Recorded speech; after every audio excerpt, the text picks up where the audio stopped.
Hello students, Rajiv Gurukul में आप लोग का फिर से स्वागत है। स्टूडेंट्स, आज बताएंगे सेट नंबर 8। सेट नंबर 8 में स्टूडेंट 12 प्रॉब्लम है।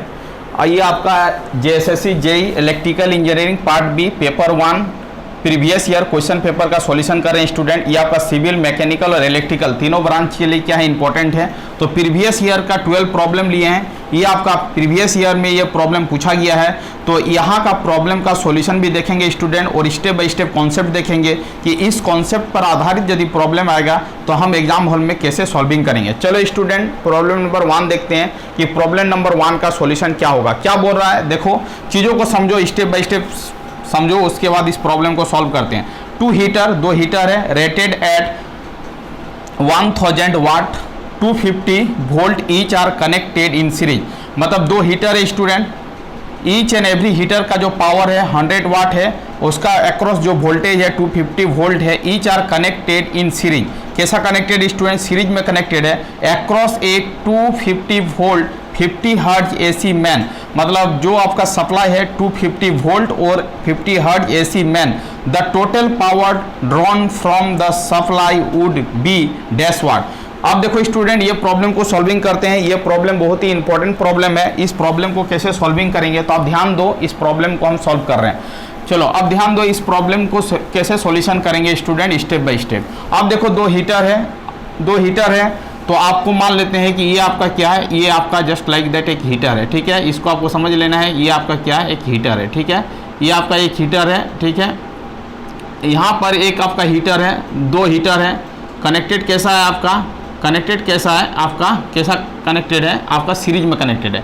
ये आपका हीटर 1 है, सिंबल से लिख रहे हैं, ये हीटर 2 है, ठीक है।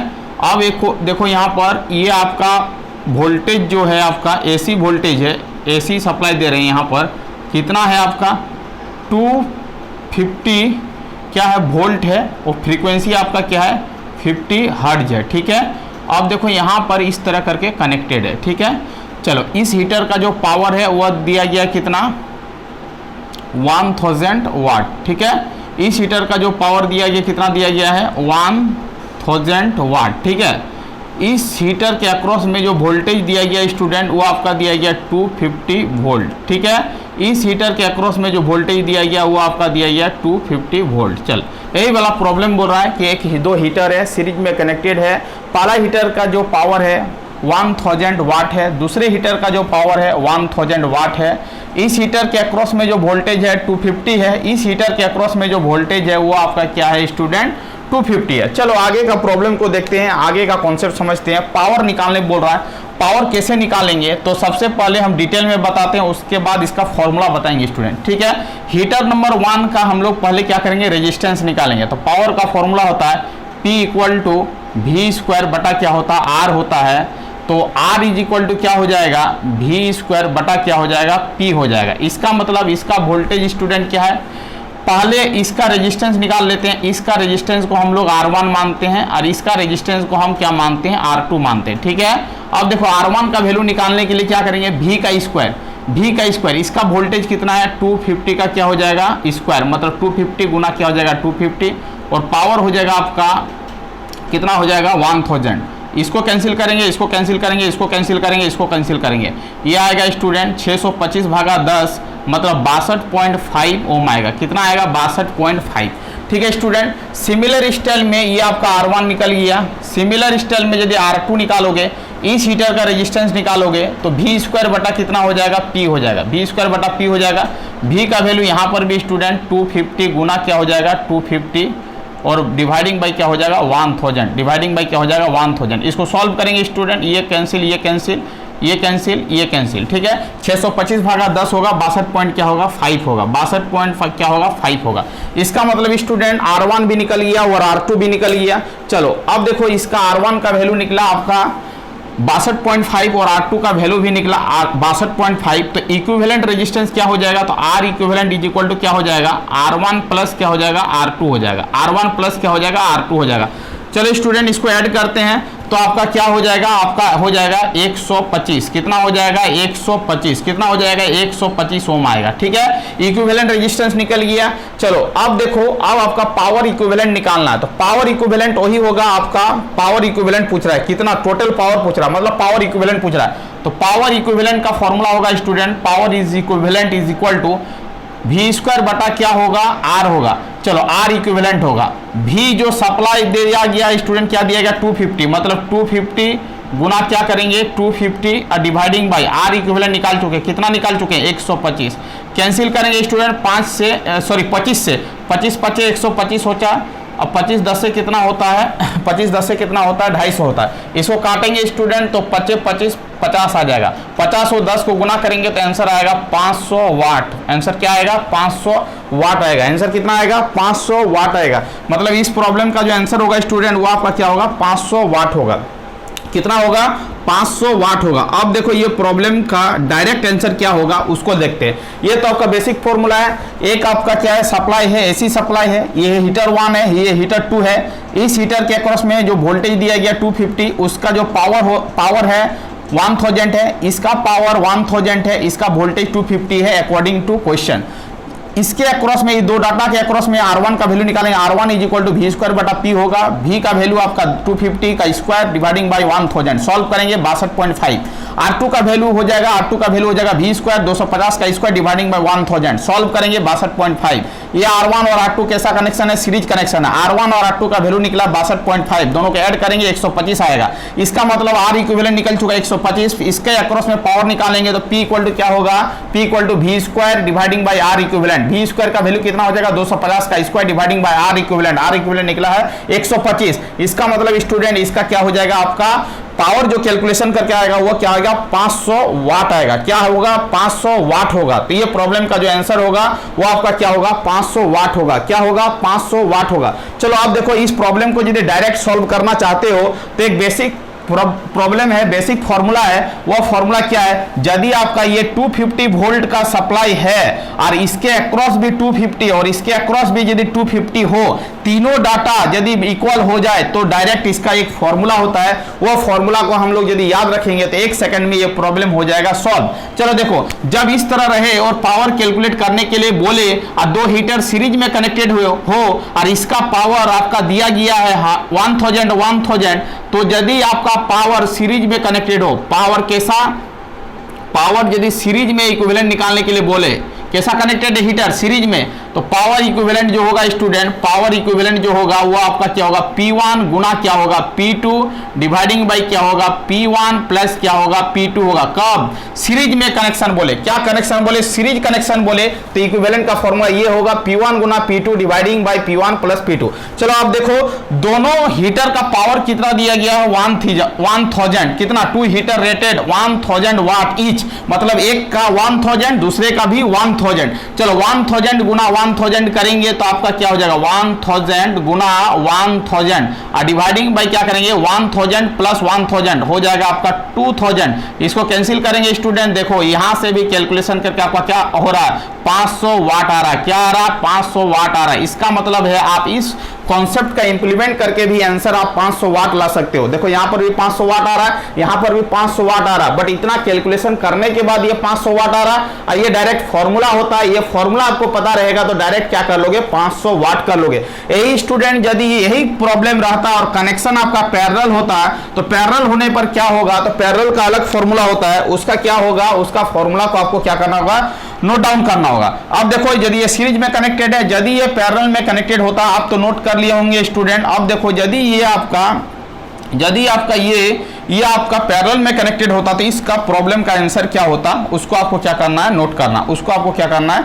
नोट करना। चलो देखो, अब देखो पावर यदि हीटर ये पैरेलल में कनेक्टेड होता तो पावर का फॉर्मूला होता है, यदि सीरीज के जगह पर पैरेलल होता तो पावर इक्विवेलेंट का जो फॉर्मूला होता, पावर इक्विवेलेंट का फॉर्मूला होता P1 प्लस क्या होता P2 होता। यदि यही हीटर सीरीज में ना कनेक्टेड होकर पैरेलल में कनेक्टेड होता तब होता 1000 वाट प्लस क्या हो जाता 1000 वाट। इसका आंसर हो जाता स्टूडेंट 2000 वाट। इसका मतलब है पावर इक्विवेलेंट सीरीज का फॉर्मूला क्या होगा, आपको याद रखना होगा। पावर इक्विवेलेंट सीरीज का फॉर्मूला होगा P1 Guna P2 dividing by क्या होगा P1 प्लस क्या होगा P2, रट लो इसको, ठीक है। पावर इक्विवेलेंट पैरेलल का फॉर्मूला क्या होगा PARALLEL, पैरेलल का फॉर्मूला होगा P1 प्लस क्या होगा P2 होगा। इसको आपको याद रखना होगा, तभी जाके प्रॉब्लम क्या हो जाएगा, with in the second problem solve हो जाएगा। तो इस प्रॉब्लम का पूरा कॉन्सेप्ट बता दिए। आपको डिटेल सॉल्व करना है तो इस तरह करके डिटेल सॉल्व करना है। यदि आपको सिंपल सॉल्व करना है फॉर्मूला लगा के तो ऐसे सॉल्व कर लेना है, और पैरेलल में कनेक्टेड होगा तो दोनों को क्या करना है, ऐड कर लेना है। तो ये प्रॉब्लम का यही कॉन्सेप्ट था स्टूडेंट। आप क्या कर सकते हो, यहाँ से आप नोट्स कर सकते हो, यहाँ से लेके यहाँ तक पूरा डिटेल कॉन्सेप्ट बता दिया। यहाँ से बहुत प्रॉब्लम आ सकता है आपका एग्जाम में। चलो आगे का प्रॉब्लम देखते हैं। आगे का भी प्रॉब्लम बहुत ही इंपॉर्टेंट प्रॉब्लम है, उसको देखते हैं कि उसका आंसर क्या होगा। आप नोट करना चाहते हो तो आप इसको नोट कर सकते हो। चलो 2 नंबर प्रॉब्लम क्या बोल रहा है, ए 100 वाट लाइट बल्ब, एक बल्ब है कितना वाट का है, 100 वाट का है, ठीक है। Burn on an average of 10 hour a day, एक दिन में कितने घंटे जलता है वो बल्ब, 10 आवर जलता है। फॉर 1 वीक, इस तरह कितना, 1 वीक जलता है।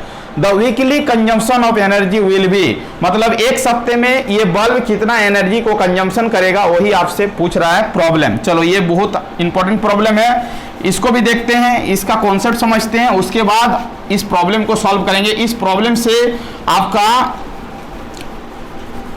एक प्रॉब्लम आने की संभावना बहुत ज्यादा है। चलो इसको देखते हैं, इसका कॉन्सेप्ट क्या है, तो स्टेप बाय समझते हैं, ठीक है। अब देखो एनर्जी कंजम्पशन बोल रहा है, चलो एनर्जी कंजम्पशन बोल रहा है तो एनर्जी का फॉर्मूला क्या होगा, सबसे पहले उसको समझते हैं। चलो कॉमर्शियल यूनिट ऑफ पावर जो होता है स्टूडेंट, वो आपका क्या होता है, किलोवाट आवर होता है। कॉमर्शियल यूनिट ऑफ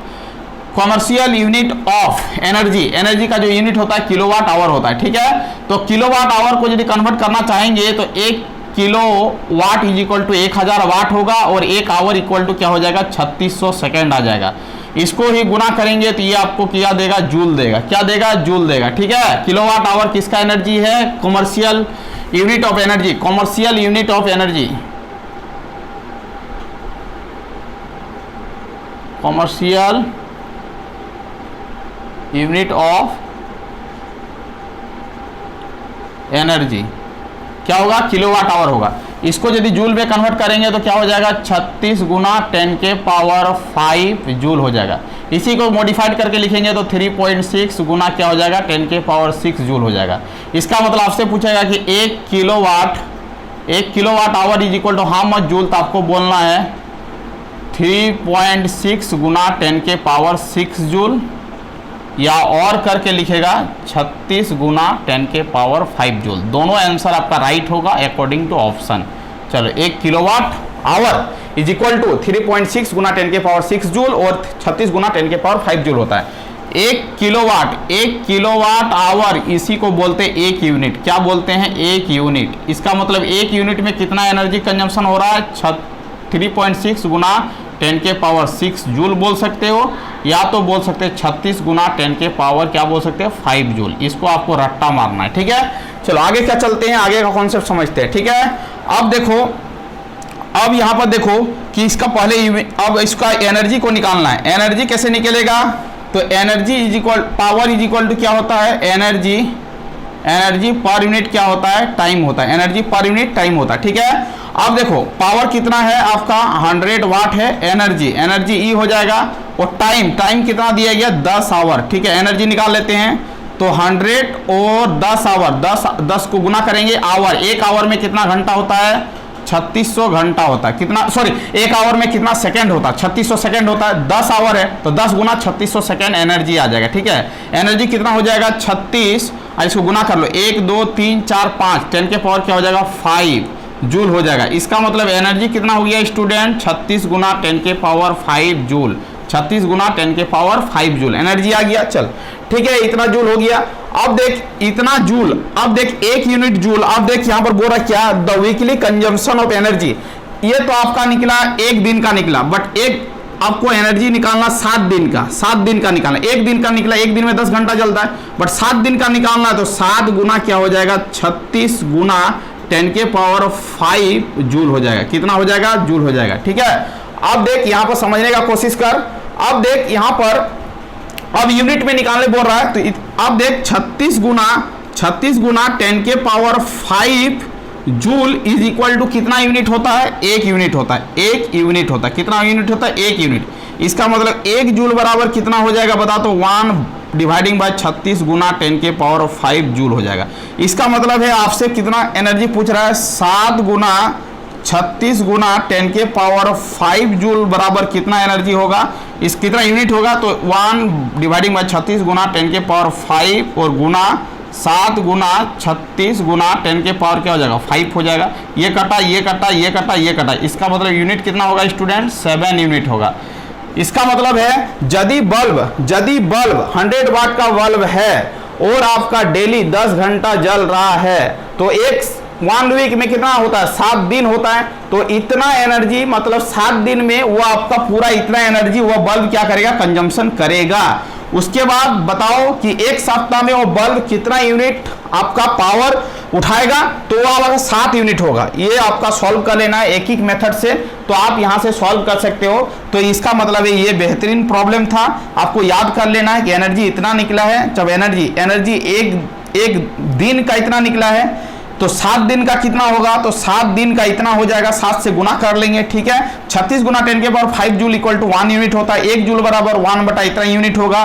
तो इतना बराबर क्या हो जाएगा? 1 बटा 36 गुना 10 के पावर 5 मल्टीप्लाई 7 गुना 36 गुना 10 के पावर 5 कैंसिल करेंगे तो टोटल यूनिट कितना आएगा स्टूडेंट? 7 यूनिट आएगा। ये बहुत ही बेहद इंपॉर्टेंट प्रॉब्लम है। आपको क्या करना है? याद रखना है। इसका मतलब यहाँ पर क्या याद रखना है? कॉमर्शियल यूनिट ऑफ एनर्जी जो होता है किलोवाट आवर होता है, ठीक है। चलो 1 kilowatt hour is equal to कितना होता है? यहाँ कुछ नहीं तो 1 होगा। 1 kilowatt hour is equal to कितना एनर्जी जूल होता है? तो 36 गुना 10 के पावर क्या करना है? 5 जूल लिखना है। उसी को दूसरे भाषा में लिखना है 36 गुना 3.6 गुना 10 के पावर 6 जूल होता है। 1 किलोवाट आवर इक्वल टू इतना जूल होता है, ये जूल होता है, दोनों बराबर है। 1 kilowatt hour is equal to कितना होता है? 1 यूनिट होता है। 1 यूनिट में इतना एनर्जी होता है, ये या तो ये होगा, ठीक है। ये वाला कॉन्सेप्ट है, इसको याद रखना है। फॉर्मूला जो प्रॉब्लम दिया गया power equal to energy by time होता है। पावर 100 वाट है, टाइम 10 घंटा है। अब देखो क्रॉस मल्टीप्लीकेशन में 10 होगा, 1 घंटा में 3600 सेकंड होता है। इसको मल्टीप्लाई करेंगे, एनर्जी आपका इतना आ जाएगा, ठीक है। अब देखो ये आपका 1 दिन का निकला, बल 1 दिन का नहीं पूछ रहा है, वीकली पूछ रहा है। 1 वीक में 7 डेज होता है, तो 7 गुना 36 गुना 10 के पावर 5 जूल होगा। इतना आपका क्या हो जाएगा? इतना एनर्जी कंजम्पशन करेगा। इतना joule is equal to 1 unit होता है। 1 जूल बराबर इतना होगा, तो इतना जूल बराबर कितना यूनिट होगा? तो मल्टीप्लाई कर लेंगे उससे, तो आपका हो जाएगा 7 यूनिट। इसका मतलब है एक सप्ताह में वह बल्ब कितना यूनिट पावर उठाएगा? तो आपका क्या होगा? 7 यूनिट। कितना यूनिट होगा? 7 यूनिट होगा। चलो ये बेहद इंपॉर्टेंट प्रॉब्लम था, इसको आपको क्या करना है? यहां से यहां तक नोट्स करना है, तो आपको पूरा समझ में आएगा। चलो आगे का प्रॉब्लम देखते हैं। Unit of reactive power. Reactive power का यूनिट पूछ रहा है स्टूडेंट की रिएक्टिव पावर का यूनिट क्या होगा। अब देखो the unit of reactive power आपको याद रखना है। रिएक्टिव पावर का जो यूनिट होता है वोल्ट एम्पियर आर होता है, VAR, वोल्ट एम्पियर रेटेड होता है। इसको याद रखना कि एक्टिव पावर का जो यूनिट होगा VAR होगा। कैसे याद रखना? देखो यहां पर R है तो यहां पर लास्ट में क्या होगा? R होगा। ऐसे ही हम याद रखते हैं। रिएक्टिव पावर का यूनिट क्या होगा? वोल्ट एम्पियर आर होगा। वोल्ट एम्पियर आर होगा। इसका मतलब कुछ कॉन्सेप्ट याद रखना है कि वोल्ट एम्पियर किसका यूनिट होगा? तो एपरेंट पावर का होगा, जो लिख चुके हैं। वोल्ट एम्पियर आर किसका यूनिट होगा? तो आपको बोलना रिएक्टिव पावर का होगा। वाट किसका यूनिट होगा? तो एक्टिव पावर का क्या होगा? वाट यूनिट होगा। इसको तीन तरह का पावर होता है, एक active power, reactive power, apparent power. Active power का यूनिट होगा वाट, रिएक्टिव पावर का यूनिट होगा वोल्ट एम्पियर आर और एपरेंट पावर का यूनिट होगा वोल्ट एम्पियर। ये तीनों चीज को याद रखना। वोल्ट एम्पियर यूनिट किसका होगा? एपरेंट पावर का। ये किसका होगा? रिएक्टिव पावर का। ये आपका किसका होगा? एक्टिव पावर का। ये आपको याद रखना। चलो आगे का चलते हैं, आगे का कॉन्सेप्ट समझते हैं। Ideal voltage source has. Ideal voltage source मतलब जिसका वोल्टेज का वैल्यू क्या हो? 0 हो। V का वैल्यू क्या हो? 0 हो। आइडियल मतलब 0, ठीक है। तो V को 0 होने के लिए क्या होगा? Relation according to Ohm's law V is equal to I into क्या होगा? R होगा। V इज इक्वल टू क्या होगा? I इंटू R होगा। मतलब आइडियल वोल्टेज सोर्स में आपका इंटरनल रेजिस्टेंस क्या होगा? तो आपको याद रखना है कि आइडियल वोल्टेज सोर्स में आपका रेजिस्टेंस का वैल्यू क्या होगा? 0 होगा। इंटरनल रेजिस्टेंस का वैल्यू कितना होगा? 0 होगा। आपको याद रखना होगा, ठीक है। इसका मतलब है कि V का वैल्यू को 0 करने के लिए R का वैल्यू को क्या करना पड़ेगा? 0 करना पड़ेगा। इसका मतलब आपको सीधे याद रखना है कि आइडियल वोल्टेज सोर्स में आपका 0 इंटरनल रेजिस्टेंस होता है। क्योंकि रेजिस्टेंस का वैल्यू जीरो करोगे तभी जाके V का वैल्यू क्या होगा, जीरो होगा। इसका मतलब आइडियल वोल्टेज सोर्स में इंटरनल रेजिस्टेंस का वैल्यू जीरो होता है, इसको आपको याद रखना है। चलो आगे का कॉन्सेप्ट समझते हैं। यहां पर एक कॉन्सेप्ट और समझ लेते हैं। यदि आपका पूछता कि आइडियल करंट सोर्स पूछता है स्टूडेंट, तो उसका आंसर क्या हो जाता है, उसको भी आपको इसी में समझ लेना है। ये भी पूछा गया प्रॉब्लम है। तो आइडियल करंट सोर्स मतलब करंट क्या होगा, जीरो होगा। करंट को क्या करना है, जीरो करना है। तो उसके केस में रेजिस्टेंस क्या होगा, तो V इक्वल टू क्या होता है, आई आर होता है। तो V बटा आर इज इक्वल टू क्या होगा, आई होगा। इसका मतलब उसका इंटरनल रेजिस्टेंस को क्या करना होगा, इन्फिनिटी करना होगा। जब ये नीचे वाला टर्म बहुत ज्यादा होगा तभी जाके करंट का वैल्यू क्या होगा, जीरो होगा। इसका मतलब आइडियल करंट सोर्स में आपका इंटरनल रेजिस्टेंस का जो वैल्यू होता है वह क्या होगा, इन्फिनिटी होगा। आपको याद रखना है कि आइडियल करंट सोर्स में आपका उसका इंटरनल रेजिस्टेंस जो होगा वह क्या होगा, इनफाइनाइट इंटरनल रेजिस्टेंस। इसको याद रखना, इनफाइनाइट इंटरनल रेजिस्टेंस। उसका इंटरनल रेजिस्टेंस कितना होगा, इनफाइनाइट होगा। इसका मतलब है कि आइडियल करंट सोर्स में इनफाइनाइट इंटरनल रेजिस्टेंस होता है। यहीं पर वोल्टेज की जगह पर यदि करंट दिया जाता तो आंसर हो जाता बी, बट वोल्टेज दिया गया इसीलिए आंसर होगा ए। इस कॉन्सेप्ट को याद रखना है। चलो 5 नंबर का प्रॉब्लम का आंसर देखते हैं। The relative permeability of paramagnetic material. चलो स्टूडेंट, जो मटेरियल होता है वह 3 तरह का होता है। एक होता है डाईमैग्नेटिक, आपको याद रखना, एक डाईमैग्नेटिक होता है आपका, एक होता है डाईमैग्नेटिक मटेरियल। इसको याद रखोगे, नोट्स बना लो, डाईमैग्नेटिक मटेरियल, ठीक है। इसमें आपका रिलेटिव परमिएबिलिटी, इसको सूचित करते हैं म्यू आर से। तो आपका डाईमैग्नेटिक मटेरियल में रिलेटिव परमिएबिलिटी का वैल्यू लेस देन 1 होता है। इसको आपको याद रखना है, ठीक है, पहला कंडीशन। दूसरा कंडीशन आपका डाईमैग्नेटिक होता है, एक होता है आपका पैरामैग्नेटिक। क्या होता है, पैरामैग्नेटिक, जो पूछा है पैरामैग्नेटिक में आपका, पैरामैग्नेटिक मटेरियल में आपका म्यू आर का जो वैल्यू होता है उसको आपको याद रखना होगा। क्या होगा, तो म्यू आर क्या होगा, ग्रेटर देन क्या होगा, 1 होगा। इसका मतलब ग्रेटर देन क्या होगा, 1 होगा। आपसे पूछ रहा पैरामैग्नेटिक मटेरियल में रिलेटिव परमिएबिलिटी का वैल्यू क्या होगा, तो आंसर होगा ग्रेटर देन 1। इसको रट लेना है, ठीक है। अब देखो एक और होता है फेरोमैग्नेटिक, फेरोमैग्नेटिक मटेरियल, इसको भी आपको याद रखना है। मैग्नेटिक मटेरियल, इसमें क्या होता है, म्यू आर का वैल्यू मच ग्रेटर देन क्या होता है, 1 होता है। मतलब 1 से बहुत ज्यादा होता है। म्यू आर का वैल्यू क्या होगा, मच ग्रेटर देन क्या होगा, 1 होगा। मतलब मोटा मोटी 1 से बहुत ज्यादा होगा, 100 के बराबर होगा। इसका मतलब है डाईमैग्नेटिक में रिलेटिव, इसको बोलते हैं रिलेटिव परमिएबिलिटी। इसको क्या बोलते हैं, रिलेटिव परमिएबिलिटी, यही चीज है, रिलेटिव परमिएबिलिटी। म्यू आर सूचित करते हैं म्यू आर से। डाईमैग्नेटिक होगा तो लेस देन 1 होगा, पैरामैग्नेटिक होगा तो ग्रेटर देन 1 होगा, फेरोमैग्नेटिक होगा तो मच ग्रेटर देन 1 होगा। मतलब 1 से बहुत ज्यादा होगा, ठीक है। 1 से स्लाइटली ज्यादा होगा तो पैरामैग्नेटिक होगा, 1 से बहुत ज्यादा होगा तो क्या होगा, फेरोमैग्नेटिक मटेरियल होगा। ये आपको नोट पॉइंट करके लिखना है। ये आपका कंटेंट पूछा जा सकता है। यदि आपसे पूछता कि ये फेरोमैग्नेटिक है तो क्या होता, मच ग्रेटर देन क्या होता, 1 होता। चलो ये वाला कॉन्सेप्ट को याद रखना। चलो आगे का कॉन्सेप्ट देखते हैं। प्रॉब्लम नंबर 6 का कॉन्सेप्ट को समझते हैं कि प्रॉब्लम नंबर 6 में क्या बोल रहा है। चलो 6 का प्रॉब्लम का सॉल्यूशन करते हैं। अब देखो 6 में ऐसा unit of magnetic flux density. चलो स्टूडेंट, यहां पर क्या क्या प्रॉब्लम आ सकता है। सबसे पहले पूछेगा कि मैग्नेटिक फ्लक्स का यूनिट क्या होता है। तो मैग्नेटिक फ्लक्स का यूनिट क्या होता है, तो सबसे पहले इसको समझते हैं। मैग्नेटिक फ्लक्स का यूनिट क्या होता है, ये पूछा गया बहुत बार। तो इसको याद रखना है कि मैग्नेटिक फ्लक्स का जो यूनिट होगा वो आपका क्या होगा, वेबर होगा। क्या होगा, वेबर होगा। दूसरा आपसे पूछेगा कि मैग्नेटिक फ्लक्स डेंसिटी का यूनिट क्या होगा, तब आपको बोलना है weber per metre square. Note करो, मैग्नेटिक फ्लक्स डेंसिटी।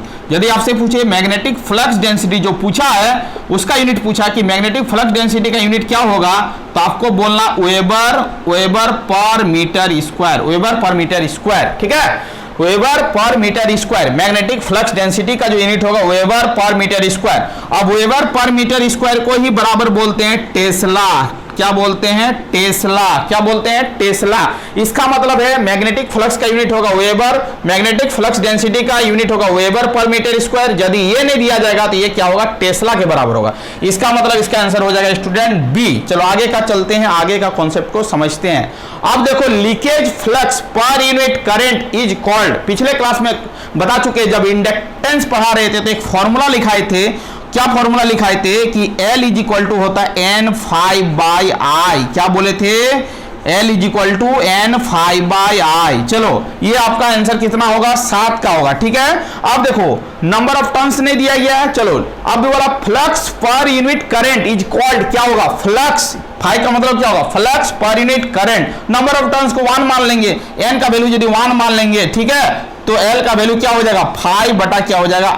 I। इसका मतलब flux per unit current, flux per unit current, क्या बोल रहा? Flux per unit current is called L। L का मतलब क्या होगा? इंडक्टेंस। इसको क्या करना है? याद रखना है। तो 7 का ये फॉर्मूला होता है, तो इस फॉर्मूला को याद रखोगे तो ये वाला चीज का आंसर क्या हो जाएगा? सी। आगे चलते हैं, आगे का प्रॉब्लम का कॉन्सेप्ट को समझते हैं। 8 नंबर क्या बोल रहा? Which of the following has least number of free electron in its.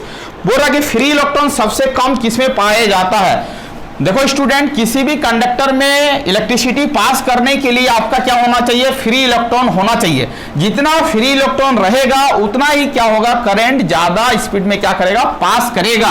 इसका मतलब है जिसमें फ्री इलेक्ट्रॉन एकदम ही नहीं रहेगा उसमें क्या होगा? करंट नहीं पास करेगा। और वही पूछ रहा है कि किसमें आपका फ्री इलेक्ट्रॉन नहीं अवेलेबल है, तो आपको बोलना है कि फ्री इलेक्ट्रॉन किसमें अवेलेबल नहीं होगा? इंसुलेटर में। जब इंसुलेटर में आपका फ्री इलेक्ट्रॉन नहीं रहेगा तो इसीलिए तो इंसुलेटर में क्या होता है? करंट पास नहीं होता है। आपको याद रखना है। तो फ्री इलेक्ट्रॉन लिस्ट किस में होता है? तो लिस्ट, आपसे क्या पूछ रहा है? लिस्ट फ्री इलेक्ट्रॉन, मतलब सबसे कम फ्री इलेक्ट्रॉन किस में होता है? तो आपको बोलना है कि सबसे कम फ्री इलेक्ट्रॉन जो होता है वो किसका होता है? इंसुलेटर का होता है। इंसुलेटर का होता है। इसको आपको याद रखना है। ठीक है, अब देखो सबसे ज्यादा फ्री इलेक्ट्रॉन, इसी में लिस्ट के जगह पर मोस्ट पूछता है। मोस्ट माने सबसे ज्यादा, मोस्ट फ्री इलेक्ट्रॉन आंसर हो जाता चेंज। मोस्ट फ्री इलेक्ट्रॉन पूछता है स्टूडेंट तो हो जाता सुपर कंडक्टर में सबसे ज्यादा फ्री इलेक्ट्रॉन रहता है, उसको क्या बोलेंगे? सुपर कंडक्टर बोलेंगे। इसका मतलब मोस्ट पूछेगा तो सुपर कंडक्टर होगा, लिस्ट पूछेगा तो क्या होगा? इंसुलेटर होगा। 8 नंबर का प्रॉब्लम का सॉल्यूशन बता चुके। चलो आगे चलते हैं 9 नंबर।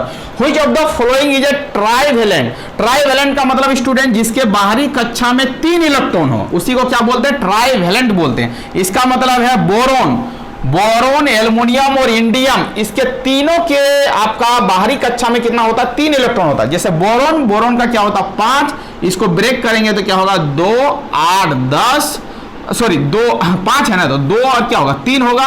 तो वैलेंस इलेक्ट्रॉन कितना होगा? बाहरी कक्षा में जितना इलेक्ट्रॉन होगा उसी को क्या बोलेंगे? Valence electron. V का मतलब वैलेंस, E का मतलब इलेक्ट्रॉन। कितना हो जाएगा? 3 हो जाएगा। अब 3 का मतलब क्या होता है? ट्राइवेलेंट। चलो एल्युमिनियम को देखो, एल्युमिनियम का क्या होता है? 30, इसको ब्रेक करेंगे तो क्या होगा? 2, 8 और क्या होगा? 3 होगा। इसका भी वैलेंस इलेक्ट्रॉन कितना होता है? 3 होता है, तो इसका भी वैलेंस इलेक्ट्रॉन कितना हो गया? 3 हो गया। इसका मतलब इसको भी क्या बोलेंगे? ट्राइवेलेंट बोलेंगे। तो बोरोन, एल्युमिनियम और इंडियम जो होता है वो क्या होता है? ट्राइवेलेंट होता है। तो इसका आंसर हो जाएगा आपका डी, और इसका आंसर हो जाएगा आपका डी। इसका भी आंसर डी और इसका भी आंसर क्या हो जाएगा? डी। चलो आगे चलते हैं, 10 नंबर प्रॉब्लम को देखते हैं कि 10 नंबर प्रॉब्लम का सॉल्यूशन क्या होगा।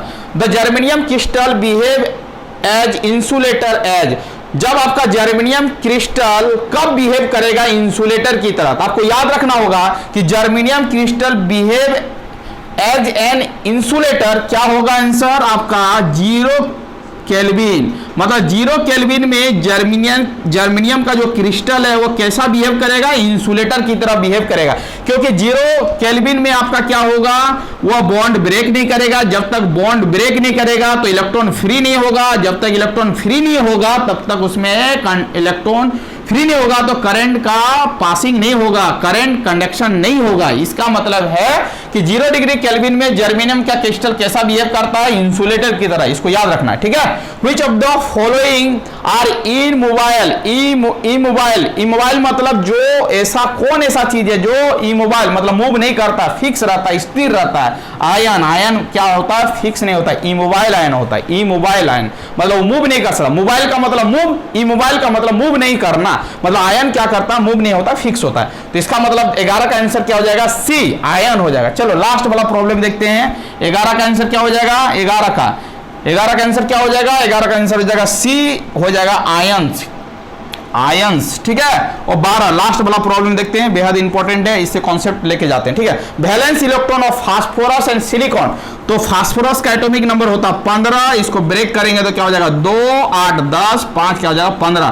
तो बाहरी कक्षा में जितना इलेक्ट्रॉन होता है उसी को क्या बोलेंगे, वैलेंस इलेक्ट्रॉन। वी का मतलब वैलेंस, ई का मतलब इलेक्ट्रॉन। चलो 5 होगा। अब पूछ रहा सिलिकॉन में आपका वैलेंस इलेक्ट्रॉन क्या था, सिलिकॉन का एटॉमिक नंबर याद रखना, पूछा गया है, क्या हो जाएगा 2, 8, 4। बाहरी सेल में जो इलेक्ट्रॉन होगा उसको क्या बोलेंगे, वैलेंस इलेक्ट्रॉन। तो वैलेंस इलेक्ट्रॉन क्या हो जाएगा 4 हो जाएगा। इसका मतलब है फास्फोरस का वैलेंस इलेक्ट्रॉन कितना हो जाएगा 5 और सिलिकॉन का वैलेंस इलेक्ट्रॉन कितना हो जाएगा 4। इसका मतलब है इस प्रॉब्लम का जो आंसर होगा वो आपका क्या हो जाएगा ए। इसका मतलब बेहद इंपॉर्टेंट प्रॉब्लम था स्टूडेंट, 12 प्रॉब्लम का सीरीज था, 12 प्रॉब्लम में 12 तरह का कॉन्सेप्ट छिपा हुआ था। इस 12 प्रॉब्लम से आप कम से कम 20 से 25 प्रॉब्लम बना सकते हो, जब बशर्ते आपको कॉन्सेप्ट पता है हम कैसे कैसे प्रॉब्लम डीलिंग किए। देखो इस तरह करके आपको क्या करना है, याद रखना है। यदि मोस्ट फ्री इलेक्ट्रॉन पूछता है तो सुपर कंडक्टर होता है, तो हमने ऑप्शन का एक्सप्लेनेशन भी किया। तो आप आराम से क्या कर सकते हो, नोट्स बनाओ, नोट्स बना के क्या करो, रिवीजन मारो पूरा। ये 12 प्रॉब्लम का सेट था, इस तरह करके ही आपका एग्जाम में पूछा जाएगा, क्योंकि ये पेपर 1 है। तो पेपर 1 में आपका क्या रहेगा, मैकेनिकल, सिविल और इलेक्ट्रिकल का मिक्सअप रहेगा। इसका मतलब है कि आपका एक ब्रांच से 20-25 प्रॉब्लम ही 20 प्रॉब्लम देखने को मिलेगा, ठीक है। तो आपको क्या करना है, रिवीजन मारना है स्टार्टिंग से अंत तक। ये आपका क्या था, सेट नंबर 8 था। क्या था, सेट नंबर क्या था 8 था, ठीक है। प्रीवियस में 7 गो सेट कंप्लीट कर चुके हैं, ये आपका 8 सेट है। यदि एक सेट में 12 भी प्रॉब्लम होता है स्टूडेंट, तो 12 8 कितना हो गया बताओ, तो 96, मतलब 96 प्रॉब्लम का डिस्कशन कर चुके हैं। आप क्या करो, प्लेलिस्ट में जाओ और शुरू से क्या करो, देखते जाओ, नोट्स बनाते जाओ, पढ़ते जाओ, रिवीजन मारो, पूरा ऑब्जेक्टिव को क्या करो, याद करो। यहीं से प्रॉब्लम आने की संभावना बहुत ज़्यादा है, क्योंकि हम प्रीवियस ईयर का क्वेश्चन पेपर सॉल्यूशन कर रहे हैं। तो प्रीवियस ईयर का क्वेश्चन पेपर से ही प्रॉब्लम आता है। Thank you student. वीडियो को एंड करते हैं। यदि आप चैनल में नए आए तो चैनल को क्या करना, सब्सक्राइब कर लेना। वंदे मातरम स्टूडेंट।